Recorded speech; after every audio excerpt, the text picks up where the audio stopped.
You get strange bedfellows, including evangelicals, overwhelmingly voting for Donald Trump with all the warts and all the stuff in his past.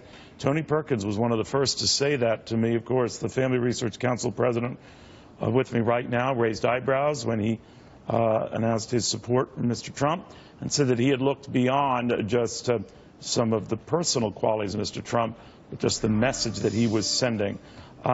Tony, when I looked at those evangelical numbers, 2-to-1, sometimes 3-to-1 in favor of Mr. Trump over Hillary Clinton, what did you make of that?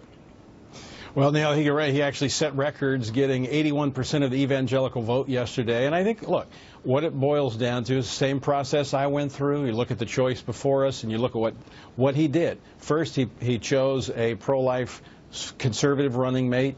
He did not try to weaken the party's platform, and he also laid out a list of potential justices that he said were pro-life. We've never had a Republican nominee do this, and I think he basically closed the deal in the last debate when he went into late-term abortion in the first 15 minutes and said that he would appoint pro-life justices to the Supreme Court, and the exit polling suggests that many of those individuals.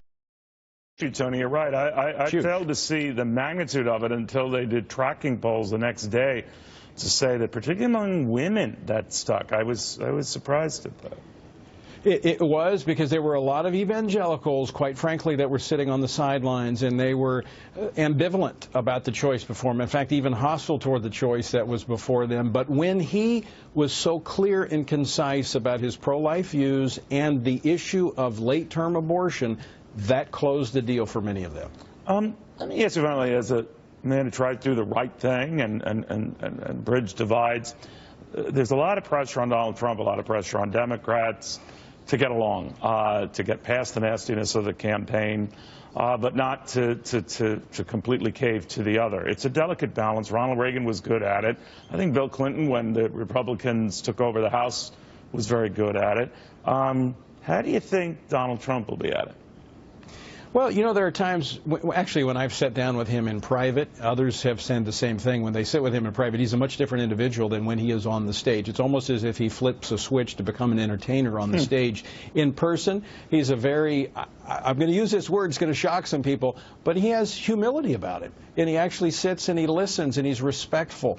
Donald Trump, I believe, has the capacity to be very respectful of others, including his opponents, not compromising on principle nor any of the promises that he made, but do so in a way that maybe the campaign rhetoric is left behind. We're not talking about crooked so-and-so or lying so-and-so, but rather we're talking about policies of making America great again and how we're going to do that. We're living in a much different world than what we had when Ronald Reagan was president. We're a very divided country. We saw that last night. We see it with every election. But I think a lot can be accomplished by how we approach it, and I do believe, based on my knowledge of Trump, he has the capacity to do that. Tony Perkins, Family Research Council President. Great seeing you, Tony. Thank you very much.